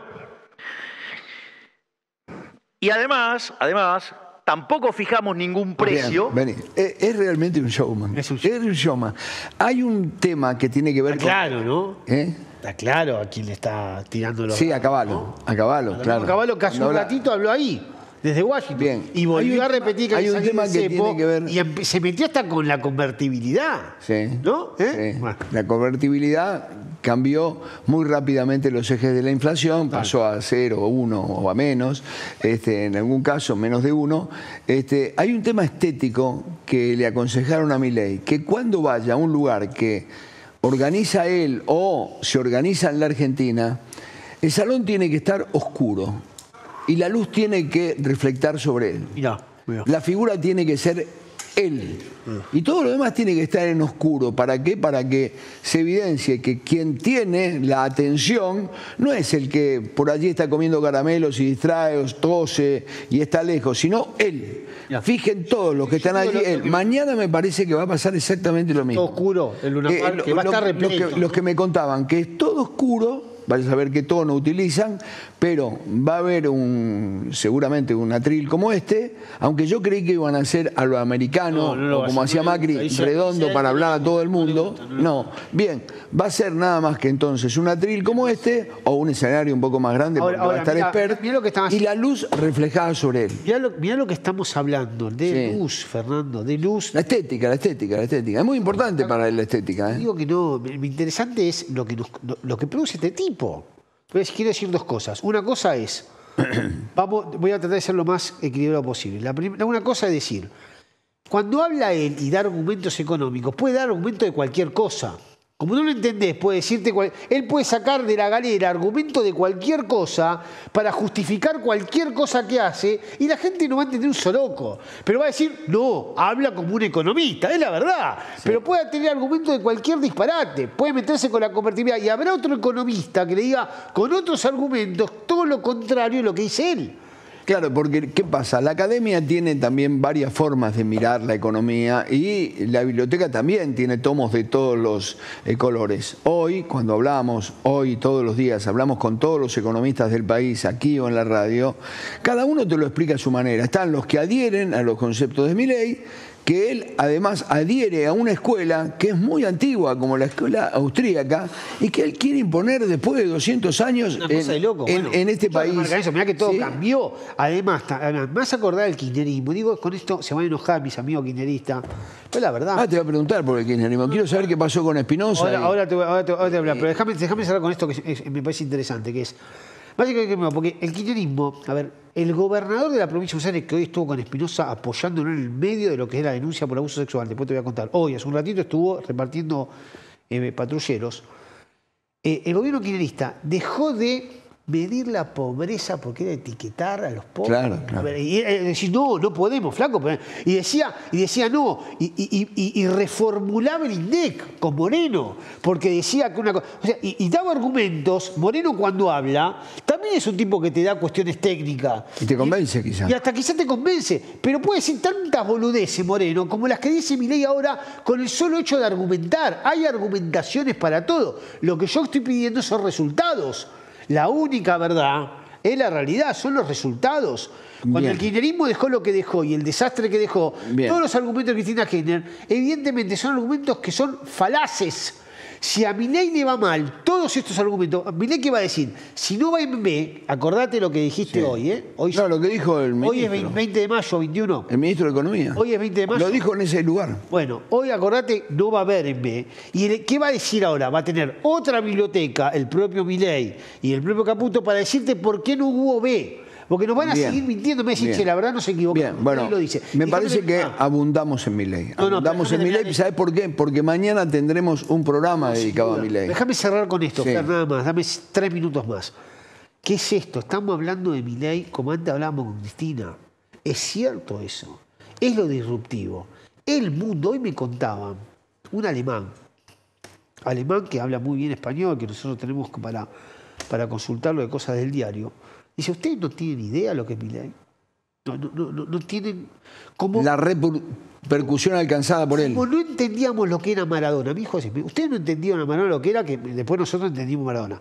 Messi, hasta que Messi no ganó la Copa del Mundo, nosotros no sabíamos. A Messi te ibas a cualquier lugar del planeta y era Messi. Hoy te vas a buena parte de Europa, no digo todo, y es Milei. Sos argentino y te preguntan por Milei. Eso no significa que aprueben a Milei, que los seduzca lo que piensa, así como es, de qué se trata. Hoy España está paralizado por Milei. Bueno. Y mañana, cuando cante y haga alguna alusión, acordate, va a ser alguna alusión a España. ¿Por qué? Para que vaya a Europa, para que tenga repercusión. Y Milei lo que le va a ofrecer a Vox, que siempre está entre el 8 y 10% de los votos, acordate, va a pasar... Un poco más arriba de 10. 10, 11. 12, 14. Bueno, va a llegar a 16 o a 15, a 16. Le va a dar 2, 3 puntos más, no tampoco tanto, pero le va a dar. Esto es lo que está haciendo Milei. Milei es un fenómeno. Es un fenómeno. Y es lo que más le agrada a él, lo que más satisfacción le da. Entiéndanlo. A Milei le da tanta satisfacción, o más satisfacción, y esto lo digo yo, ser un líder o un embajador de los libertarios en el mundo que arreglar las cosas en Argentina. Él sabe que para arreglar las cosas en Argentina... Ya te dije que son dos líderes, Sánchez y Milei, quizá de tono menor, si vos tomás líderes como pueden ser Trump o Biden y los rusos o los chinos, en la batalla cultural. Ellos plantean una batalla cultural también. En Estados Unidos, unos y otros, demócratas y republicanos, Putin, su batalla también más unida a China, y también aparece un nuevo actor que es India. Los indios, además, también, que tienen más habitantes que los chinos. Mirá lo que es Milei. Pero para un minuto, vamos. Decime por qué Kicillof fue a verlo a Espinosa si Espinosa fue señalado como alguien que cometió un abuso. Espinosa tiene desde hace 2 años una denuncia de una mujer que fue su secretaria, que hoy está viviendo en Estados Unidos por abuso sexual, por violación. ¿Se fue? Por violación. Se fue del país. ¿Se tuvo que escapar del país? No sabemos, tuvo que escapar. Yo pude hablar con ella una vez, hace tiempo, cuando presentó la denuncia. Después, medio como que el juicio siguió, pero ella no quiso inclusive declarar más. Se retrajo un poco. Muchos remarcan que hubo plata en el medio. O algún susto. O algún susto, no lo sé. Lo que sucedió es una cosa rara, voy a tratar de explicarla. ¿Y qué es lo que dice Espinosa? Que Espinosa estamos hablando del dueño de la matanza, no del intendente. Estamos hablando del dueño, del mandamás, del patrón de la matanza. No hay nada, no vuela una hoja sin autorización de todo lo que es la estructura política de lo que es ¿qué es para el peronismo la matanza? Su bastión. Es el bastión, histórico. Sí, es el que le da los votos, ¿no? Es la tercera provincia del país o la cuarta, yo ya no me acuerdo, pero lo que estoy remarcando es que esta denuncia fue por violación a una joven, en ese momento creo que tenía 21 años. Esto fue la denuncia hace 2 años, no me acuerdo bien cuándo fue el hecho. El hecho fue en la capital federal, no fue en la provincia de Buenos Aires, por eso interviene la Justicia Nacional de la capital. Porque hay muchos intendentes que lideran en el Gran Buenos Aires y viven en la capital. No solo eso, sino que eso fue una gran contrariedad para el propio Espinosa, porque si hay algo que sabemos, Fernando, que la provincia de Buenos Aires y su justicia y la política es como pasa en todas las provincias. Está absolutamente cooptada por el poder político. ¿Por eso una sanción tan leve para él? No, lo sobreseyeron. Perdón, lo procesaron. Pero Espinosa va a ir a juicio, muy probable que vaya a juicio. Espinosa está complicado, y explico por qué. Hay un fiscal en la Está Raúl Lavie escuchándonos, ¿eh? Ya vamos con él. Dame un segundito. El fiscal, que es el que reúne las pruebas, que se llama fiscal de garantía, tenés una jueza de garantías. El fiscal que reúne las pruebas, y después está la víctima, que es la chica, y los abogados de la víctima, la querella. Las pruebas, el fiscal dice, con estas pruebas yo pido el sobreseimiento de Espinosa. Le pidió el fiscal, que conocemos algunos y que tiene muchos amigos políticos, no digo que esté mal, pero le pidió el sobreseimiento. La jueza, cuando ve todas estas cosas, es cierto que no hay un cúmulo de pruebas grande, sobre todo porque la chica se fue a Estados Unidos, pero la jueza dijo, no, para mí vos no estás investigando tan bien, yo no creo que hay que sobreseerlo, vamos a pedirle a un fiscal de alzada, se llama, o sea, de la Cámara, que vea lo que vos me estás pidiendo. Que investigue. Eso puede pasar. El de alzada le dice al fiscal, no, seguí investigando, no pidas el sobreseimiento, te doy 4 meses. El fiscal siguió los 4 meses y volvió a pedir un segundo sobreseimiento. La jueza también dijo, no estoy de acuerdo con lo que me estás pidiendo vos, el fiscal, y le pregunto al mismo de Alzada, volvió a pedir consentimiento. ¿Para qué? Y ahí el fiscal de Alzada se mete en la investigación y le dice, para mí hay que procesar. Y ahí es cuando la jueza lo procesa. Y esto probablemente para Espinosa es una enorme mala noticia, porque va a ir a juicio y es uno de los muy pocos intendentes, sobre todo con el poder Espinosa, que alguna vez lo vamos a ver sentado en un jurado. Recordemos que ante un jurado. Martín Insaurralde sigue vivito y coleando, hasta haciendo política y mostrándose en las redes sociales. Martín Insaurralde, recordemos el socio de Máximo Kirchner y de Sergio Massa, porque eran socios que lo vimos como lo vimos. Esto no nos contó nadie. Lo vimos en el Mediterráneo, en un yate de medio palo verde. No quiero hacerlo esperar a Raúl Lavie. A ver, cuando hablamos de Raúl, primero buenas noches, maestro, ¿qué tal? ¿Cómo está? ¿Cómo estás, Ana? Me gusta saludarte. Muy bien. ¿Qué sos, mejor actor que cantor o cantor que actor? No, soy un artista que ama las dos cosas, o sea, mi trabajo se desarrolla sobre un escenario y tengo la virtud de poder desarrollar mi trabajo, mi cosa de actor, además de cantante. Por supuesto, comencé como cantante, pero yo mismo traté de agregarle un plus a toda esa carrera para tener permanencia, para poder seguir adelante con mis sueños, y por suerte lo logré en base a trabajos, en fin, a tratar de no desaprovechar las oportunidades. Raúl, ¿estudiaste canto o fue natural, te nació espontáneamente porque tenías muy buena voz y todo el mundo te decía que cantabas? Bueno, estudiar como estudiar, sí, hice algo de cosas, pero más que nada yo ya venía con una, digamos, con un instrumento como preparado, con la voz ya desde chico impuesta, una voz potente. Y bueno, después, lógicamente, siempre hay que seguir un poquito más adelante para poder responder a las exigencias propias de este oficio, ¿no? Pero por sobre todas las cosas yo lo encontré en un libro.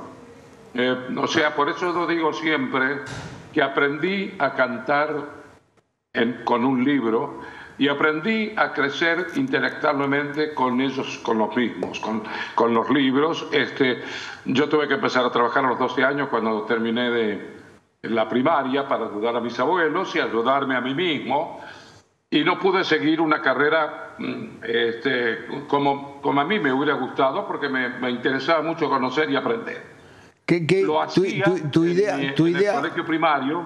Yo trabajaba a mediodía porque era menor de edad y me iba a la biblioteca del colegio Leandro Alem en Rosario, y allí tomaba una enciclopedia u otros libros y aprendía historia, geografía, etcétera, y después seguí leyendo mucho y encontré un libro relacionado con el canto, con la forma de emitir y de transformar esa cosa que yo tenía en sonidos, y bueno, seguí esas instrucciones y pude poco a poco, pero el trabajo me enseñó también.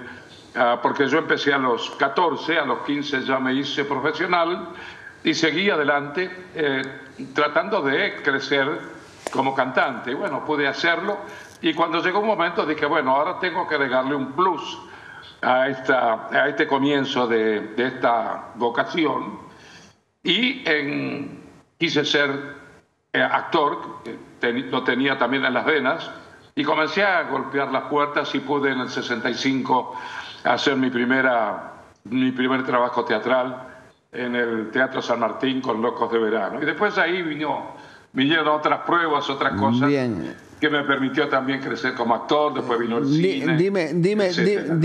Bueno, pude construir una carrera. Dime lo siguiente, ese libro que encontraste en aquellas bibliotecas que frecuentabas, ¿tenía que ver con la técnica del canto?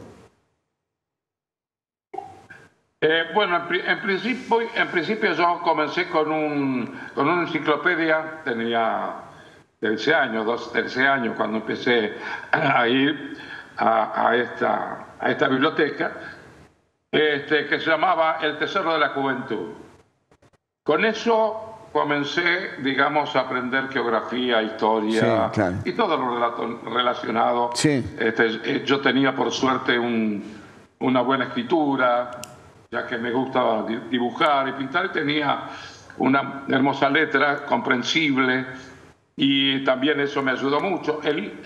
Posteriormente pasaron los años, y a eso de los 19, 20 años encontré un libro relacionado con la técnica de la gente que estudia la técnica vocal, ¿no? Era más que nada para profesionales, y yo de ahí saqué muchas cosas. Esa voz, había que modularla, había que afinarla. Vos tenías el vozarrón, tenías esa voz que es tan característica, tan querida por los argentinos, pero vos tenías que producir algún tono mayor, algún tono menor. Eso es lo que pregunto. Si así como al jugador de fútbol, desde chico, tiene virtudes, pero le van enseñando una determinada técnica, el cantante también, por más que tenga una voz esplendorosa, tiene que aprender altos, bajos, tonos. Sí, uno tiene una tesitura vocal y tiene que desarrollarla. Pero, digamos, hay cosas que no se aprenden. El ser afinado, la afinación es natural. El fraseo, por ejemplo, que uno tiene que emplear para transmitir una canción, no se aprende. Eso es también cuestión de oído, la musicalidad que uno lleva dentro.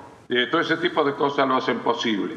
Y después, bueno, vuelvo a repetir, yo seguía los ejercicios de cómo respirar para cantar, tenía los ejercicios vocales, todo eso yo me encerraba en el baño de donde vivía y hacía todos esos estudios allí mismo. Y después los practicaba en mi trabajo. O sea, yo en esa época trabajaba con Héctor Varela y tenía actuaciones diarias y radio, bailes, etcétera.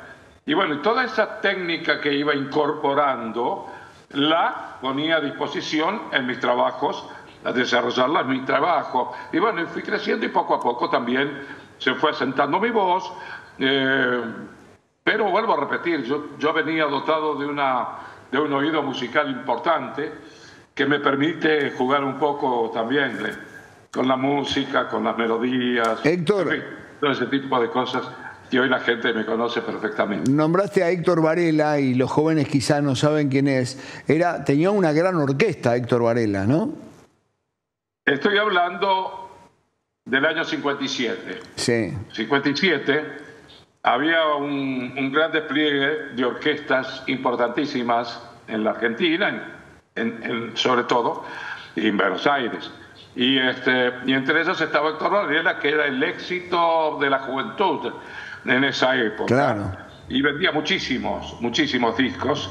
Y bueno, yo empecé a los 18 años con mi programa propio en Radio El Mundo, con la orquesta estable de las radios. En esa época había 20 o 30 músicos en cada radio de Buenos Aires, y esta era dirigida por Víctor Uchino, y a su vez Antonio Carrizo era el director artístico, y ellos me escucharon cantar. Yo di una prueba e inmediatamente firmé ese contrato en Radio El Mundo, cuando recién cumplía los 18 años. Yo venía de Rosario de trabajar también ya con la música. A partir de los 15 años ya comencé a ser profesional en este caso, ¿no? Ahora, pero esto me dio la posibilidad de ser conocido en todo el país, y ahí vino Héctor Varela y me hizo una proposición de cantar con su orquesta, y bueno, en ese momento era la número 1. Claro.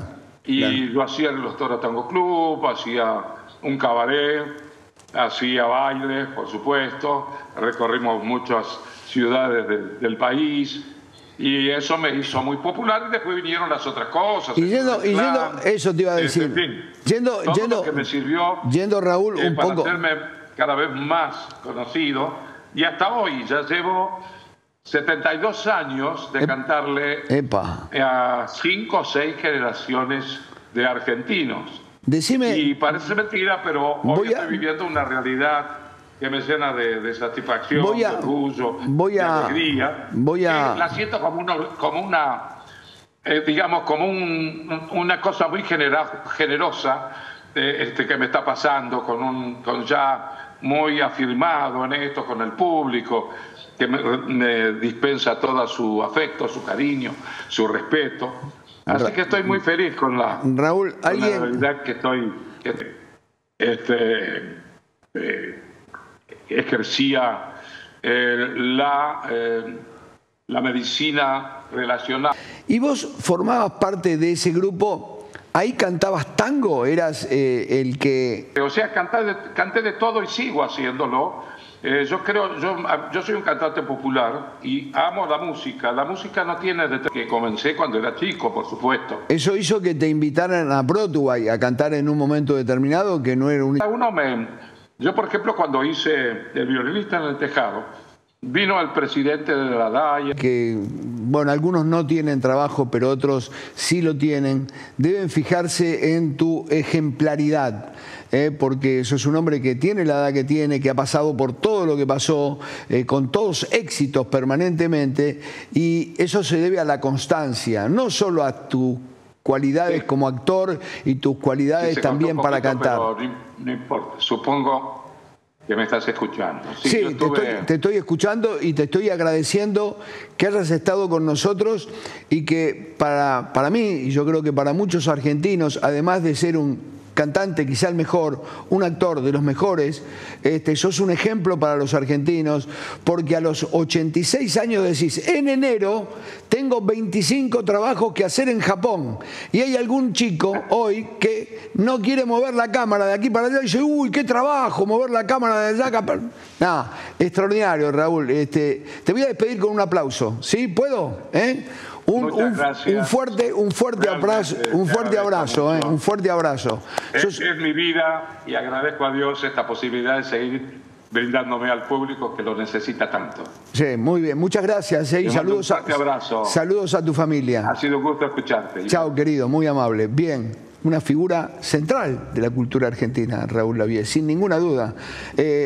Uno lo tiene por el registro de algún tango, de alguna otra canción, pero cuando uno recorre su carrera, es una carrera que empezó a los 12 años, tiene 86 y tiene proyectos para el 2025 para ir a cantar a Japón. La verdad, sinceramente, a mí me parece una maravilla cantando, actuando y una maravilla de ejemplo como persona de cómo hay que hacer un esfuerzo, teniendo dotes, sí, seguro, pero cómo hay que hacer un esfuerzo para llegar a ser no solo un ejemplo en la música, sino también un gran artista como lo es él. Nos vamos, mañana estaremos aquí. Seguramente mañana el programa estará casi copado por Milei, porque Milei anuncia que no solo va a presentar un libro, no solo anuncia que va a tener una charla con expert, sino que va a cantar, ¿sí? A cantar. El presidente de la República en un momento de tanto conflicto como el que tenemos con España. Que la pase bien, que tenga buenas noches y los esperaremos mañana. Chao.